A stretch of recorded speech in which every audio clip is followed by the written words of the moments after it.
So the other day, Texas Governor Greg Abbott announced that his agenda for the third special legislative session would include limiting, really banning, transgender students from participating in team sports.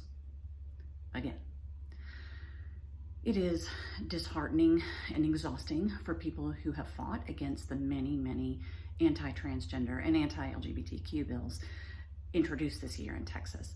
But it is also traumatizing for transgender adults and kids to hear their humanity debated in public over and over and over again.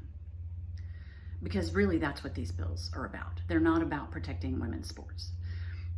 And if you peel back just one layer of that rhetoric, of that stinky onion, then you'll hear that it's about willful ignorance and fear and hatred and just plain transphobia,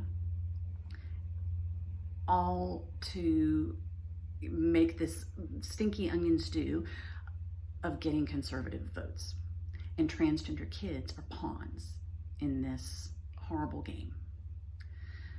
So on the one hand, you have this unbelievable yet palpable hatred and vitriol, and as a friend described it, just plain evil. And then on the other hand, you have not only this incredibly strong and amazing community of transgender people and LGBTQ folks and advocates and allies and parents all fighting against these bills, but you also have the whole reason that these bills are worth fighting against: the beauty and the humanity and the miracle of transgender kids. Because this is what's important, that transgender people are valued and loved and worth fighting for. So this duality of evil and good and the hatred and the hope makes me think of the rhythm of parenting transgender kids. There is some grief of expectations lost that maybe you had, but there's also tremendous celebration and joy. And I think it's possible to hold both of those. And sometimes you might feel a balance, but most of the time it's more like a rhythm, like an ebb and a flow. And I do think you have to have both. I do think it's important to grieve those original expectations that you had for your child, because it's a big deal when your child comes out to you, or when you discover that your child is transgender or gender diverse or non-conforming or non-binary.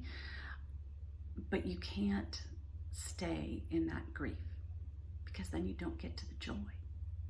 So if you wallow in old pictures of your child, which I heard that recommendation recently and I don't recommend it, or if you maybe accept your child's identity, but only up to a point, you'll get stuck in that grief, and then you can't get to that rhythm of the hope. It'll be really hard to find it.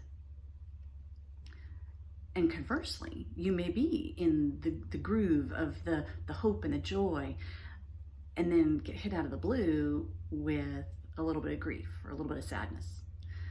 Like when my child Indigo got their name legally changed. It was great cause for celebration. And I felt a little bit of sadness because I was losing some of my expectations. And I had to hold both of those things. But even though it was a little bittersweet, I had to get through the bitter to get to the sweet. So don't get stuck, find your rhythm, and as always, love and support your kids. All right, till next time.